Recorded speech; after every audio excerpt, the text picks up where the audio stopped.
আচ্ছা গুড্ডি, তুই দুম করে ওই বাড়ি থেকে চলে গেলি কেন? আর চলে যখন গেছিস তখন আমাকে বললি না কেন? আমি তো শিরিন্দির কাছ থেকে জানতে পারলাম যে ওই বাড়ি থেকে চলে গেছিস। হ্যাঁ, আমি চলে এসেছি, মানে ওই বাড়ির লোকেরাই বলল আমার নাকি ওখানে যাওয়াটা ঠিক হয়নি, আমার চলে আসা উচিত। যাদের বাড়িতে গেছি তারাই যদি, আর আমিও ভেবে দেখলাম সত্যি তো আমার তো ওখানে রাতে থাকার কোনো প্রয়োজন নেই। আন্টি আমি শিরিন দিদিকে ভালোভাবে পৌঁছে তো দিয়েছিলাম। তাছাড়া ও বাড়িতে অনেক লোকই আছে, শিরিন দিদির কোনো অসুবিধা হবে না। আমি থাকলে আলাদা করে বা কি করতাম, তাই জন্য। বাবা, তুই তো অনেক কিছু বুঝে গেছিস। আচ্ছা ঠিক আছে, তুই যখন চলেই গেলি তো আমাকে বললি না কেন, জানালি না কেন? আমার কথা হচ্ছে সেটা, তুই তো আমাদের বাড়িতে এসে থাকতে পারতি রাতটা। আমি তো জানি তুই ওখানে আছিস, শিরিন দিদির কাছে আছিস, আমি তো কিছুই জানি না। দুম করে তুই হস্টেলে চলে গেছিস আমাদের না বলে। বড্ড বেশি লায়েক হয়ে গেছিস গুড্ডি, আমি তোকে বলে দিলাম। তুই কলকাতায় এসে না সাপের 5 পা দেখেছিস পুরো। আর এই যে এত হস্টেলে চলে যাস, এই হস্টেলটা অ্যারেঞ্জ করে দিয়েছে কে? ওই শিরিন দিদির জাত শ্বশুর তো। এটা কি ভুলে যাচ্ছিস তুই? আমি সত্যি বুঝতে পারছি না আন্টি, তুমি আমার উপর এত রাগ করছো কেন? না মানে আমি তো অন্য কোথাও যাইনি, আমি হস্টেলেই এসেছি। আমি হস্টেলে থাকছি বলে যে তুমি আবার রিয়াক্ট করবে আমি সত্যিই বুঝতে পারিনি। আর রিয়াক্ট করার কোনো কারণও দেখতে পাচ্ছি না। আমি কাল সন্ধ্যেবেলা ও বাড়ি যাবো কখন? তুই কি ভেবেছিস তুই না এলে আমাদের সবকিছু অপূর্ণ থেকে যাবে? আমি কখনো সেটা ভাবিনি, বরং আমারই অবাক লাগে তোমরা কেনই বা সব কিছুতে আমাকে এভাবে ডাকছো, এতটা ইনভলভ করতে চাইছো। আমি যাওয়া না যাওয়ায় কি বা এসে যায়। আর আমি এটাও বুঝতে পারিনি আমি চলে এলে তোমার এতটা খারাপ লাগবে, তাহলে আমি তোমাকে নিশ্চয়ই ফোনটা করতাম। আচ্ছা তোর একবারও মনে হলো না এই যে তুই চলে গেলি, একবার ফোন করা উচিত ছিল, আমাদের ফোন করে জানানো উচিত ছিল? তুই কি করলি? অনুজ তোকে পৌঁছে দিতে চেয়েছিল, সেটা তুই ফোন করে শিরিন দিদিকে জানিয়ে দিলি। কত বুদ্ধিমান মনে করিস তুই নিজেকে? তুই কি ভেবেছিলি বলতো? তুই কি ভেবেছিলি এই কথাটা যদি তুই শিরিন দিদিকে জানিয়ে দিস তাহলে শিরিন দিদি কষ্ট পাবে, রাগ করবে, রিয়াক্ট করবে, আর বিয়ের রাত থেকে ওদের মধ্যে অশান্তি শুরু হয়ে যাবে? হ্যাঁ, এটাই চেয়েছিলিস তো তুই? তুই প্রতিশোধ নিচ্ছিস না, প্রতিহিংসা। অথচ আমাকে তুই বলতে পারলি না যে আন্টি আমি ফিরে গেছি হস্টেলে। শোনো আন্টি, প্রথম কথা আমি শিরিন দিদিকে ফোনটা করিনি, শিরিন দিদি আমাকে নিজে থেকে ফোনটা করেছিল। একটা মানুষ আমাকে ফোন করলে আমি কি তাকে মিথ্যে কথা বলতাম? আর কেন বলতাম মিথ্যে কথা? আমি যদি আজকে মিথ্যে কথা বলতাম কালকে জানাজানি হয়ে যেত। তার থেকেও বড় কথা, আমি কেনই বা মিথ্যে কথা বলবো? আমার কি দায়? শিরিন দিদি আমাকে ফোন করে অনুজ স্যারের কথা জিজ্ঞেস করেছিল, আমি পরিষ্কারভাবে জানিয়ে দিয়েছি হ্যাঁ ওর হাজবেন্ড আমাকে নিতে এসেছিল, কিন্তু আমি তার সঙ্গে যাইনি। এর মধ্যে অন্যায়টা কি আছে? না না, তুই তো এর মধ্যে কোনো অন্যায় খুঁজে পাবি না। শোন গুড্ডি, আমি তোকে একটা কথা বলে দিচ্ছি, আমার মেয়ের জীবনটা তুই নষ্ট করতে চাস না বলে দিলাম। তোমার মেয়ের জীবনটা যদি নষ্ট করার হতো তাহলে আমি ওই বাড়ি থেকে বেরিয়ে আসতাম না। আমি যদি ওই বাড়ি থেকে বেরিয়ে আসতে না চাইতাম তাহলে কিন্তু কেউ আমাকে জোর করে বের করাতে পারতো না। আমি যদি অনুজ স্যারকে ডিভোর্সটা না দিতে চাইতাম তাহলে কিন্তু কেউ আমাকে জোর করে দেওয়াতে পারতো না। আমি এত কিছু করেছি শুধুমাত্র তোমার মেয়ের জীবনটা যাতে নষ্ট না হয় সেই জন্যই। সব কিছুর পরেও নিশ্চয়ই আমার এই কথাগুলো পাওনা থাকে না আন্টি। আচ্ছা তুমি একটা কথা ভালোভাবে ভেবে দেখো তো, না মানে আমি ভুলটা কি করেছি, অন্যায়টা কি করেছি? শিরিন দিদি আমাকে না জিজ্ঞেস করলে হয়তো আমি কোনোদিনও এই কথাটা বলতাম না। আর শিরিন দিদি যদি আমাকে জিজ্ঞেস করেও থাকে তাহলে আমি কি বলতাম তুমি আমাকে বলে দাও? আমি মানুষটাকে মিথ্যে কথা বলতাম? সত্যি মিথ্যের কথা নয়, তোর তো এত কমপ্লিকেশনসের মধ্যে যাওয়ারই কথা নয়, যাওয়া উচিত নয়। তুই যদি আমাদের বাড়িতে ফিরে আসতি তাহলে তো সবটাই মিটে যেত, কোনো প্রবলেমই থাকতো না। তোমাদের বাড়িতে ফিরে গেলে সবটা মিটে যেত? অনুজ স্যার আমাকে নিয়ে আসার জন্য এই প্রস্তাবটাও দিতে পারতেন না। বিয়ের পরের দিন নতুন বউকে বাড়িতে রেখে এসে এভাবে বেরিয়েও পড়তে পারতেন না। আজকে আমি বেরিয়ে এসেছি বলেই সবটা হয়েছে। সেই সব কিছু ভেবেই তুমি আমার উপর রেগে যাচ্ছ তো? আচ্ছা আন্টি একটা কথা ভালোভাবে ভেবে দেখো তো, উনি হয়তো আজকে এই কাজটা করতেন না, কিন্তু কোনো না কোনো একদিন তো এই কাজটা করতেন।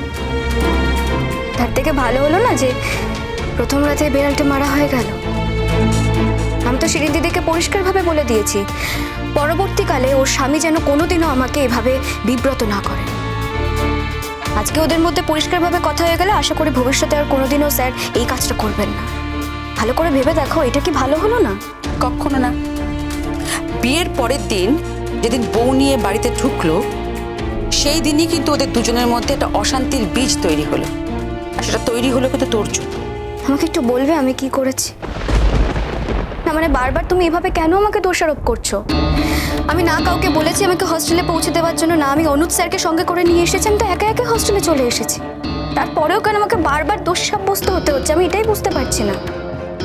আমি জানি না, আমি কিছু জানি না, কিন্তু তোর জন্য যদি আমার মেয়ের জীবনে কোনো অশান্তি হয়েছে গুড্ডি, তাহলে আমি কিন্তু তোকে ছেড়ে কথা বলবো না। কাকে কি বলছো তুমি? কার সঙ্গে এইভাবে কথা বলছো? গুড্ডি, তোমার আদরের গুড্ডি আজকেই অনুজ আর শিরিনের মধ্যে ঝামেলা লাগিয়ে দিয়েছে। গুড্ডি ঝামেলা লাগিয়ে দিয়েছে? কেন আবল তাবল কথা বলছো? গুড্ডি ঝামেলা লাগানোর মেয়ে নয়, গুড্ডি ঝামেলা মেটানোর মেয়ে, আর সেটা ও প্রমাণ করে দিয়েছে নিজের জীবন দিয়ে। তারপরেও তুমি এই কথাগুলো বলছো? কেন ডেকে নিয়ে এসেছিলে তাহলে? ও তো নিজে থেকে আসতে চায়নি। ডেকে নিয়ে আসবে তারপর অপমান করবে, দুটোই একসঙ্গে চলে না চৈতালি। তোমার এত গায়ে লাগছে কেন? তোমার মেয়ে, আমাদের মেয়ে অশান্তিতে মরে যাচ্ছে আর আমাকে ফোন করে করে সেটা জানাচ্ছে, আর তুমি এখনো গুড্ডির হয়ে কথা বলে যাচ্ছ, ওকে সাপোর্ট করে যাচ্ছ।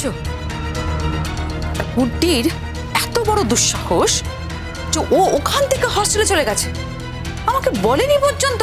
বরং ও তো নিরাপদ জায়গায় গেছে, সেটা শুনে তো তোমার খুশি হওয়ার কথা। হ্যাঁ, এখন জানতে হবে ও কেন গেছে। ও তো যাওয়ার জন্য যায়নি, ও থাকার জন্য গেছে। নিশ্চয়ই তেমন কোনো রিসেপশন পায়নি সেখানে, তাই ও চলে যেতে বাধ্য হয়েছে। ও বাড়ি অনেকেই তোকে পছন্দ করে না, সেটা তোমার থেকে আর ভালো কে জানবে বলো? এই অপছন্দ নিয়ে ওখানে ও থাকতে যাবে কেন? ওর কিসের দায় তুমি আমাকে বলো। হ্যাঁ, শুনলাম ওই বাড়ির লোকেরা নাকি ওকে বলেছে যে ওই বাড়িতেও যাওয়া উচিত হয়নি, মানে ওর কথা অনুযায়ী, তাই ও চলে গেছে। আচ্ছা, চলে যদি গেল একবার তোমাদের বলতে পারতো, আমাদের বাড়িতে এসে তো থাকতে পারতো। বিয়ে অবধি তো ওর এখানে থাকার কথা ছিল, ও দুম করে হস্টেলে চলে গেল কেন? আর হঠাৎ করে হস্টেলে চলে গেল বলেই তো অনুজকে বেরোতে হলো না ওকে পৌঁছে দেওয়ার জন্য, আর সেই কারণে তো শিরিন রিয়াক্ট করলো। অনুজ কি পৌঁছে দিয়েছে? বলছে তো না, কিন্তু কিন্তু তোমার মেয়ে জামাইয়ের মধ্যে তো অশান্তি শুরু হয়ে গেছে না? আর সেটা হয়েছে তার কারণ ও যাওয়ার সময় শিরিনকে পর্যন্ত বলে যায়নি যে কোথায় যাচ্ছে। গুড্ডি যাই বেরিয়েছে, সঙ্গে সঙ্গে অনুজ তার পেছন পেছন বেরিয়েছে, আর অনুজ শিরিনকে বলে গেছে যে ওর নাকি কাজ আছে। কিসের কাজ? ও যখন আসছে না তখন শিরিন ফোন করেছে, ফোন করে জানতে পারলো, মানে গুড্ডি জানিয়েছে ওকে যে এই ব্যাপার। এতে এত চিৎকার করে কি আছে? তোমার মেয়ের প্রপার্টি নাকি অনুজ? ওর যদি মনে হয় এই কাজটা করবে, ও সেটা করতেই পারে। ওর যদি মনে হয় গুড্ডিকে পৌঁছে দেওয়া উচিত, শিরিন তো বাধা দিতে পারে না। শিরিন তাকে নিজের বাড়িতে ডেকে নিয়ে আসতে পারে, নিজের বউ ভাতে শ্বশুর বাড়িতে ইনভাইট করে সঙ্গে নিয়ে যেতে পারে, আর অনুজ গুড্ডিকে পৌঁছে দিলে খুব অন্যায় হয়ে যায়। আমার তো সেটা মনে হয় না। জোর করে অস্বীকার করতে চাইলে হবে না চৈতালি।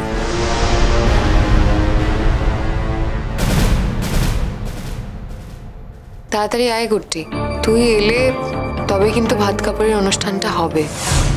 স্যার যে সারা জীবনের জন্য তোমার দায়িত্ব নিতে চাইছে, তুমি সাক্ষী করে রাখতে চাও তো আমায়? আমি বুঝতে পেরেছি শিরিন দিদি।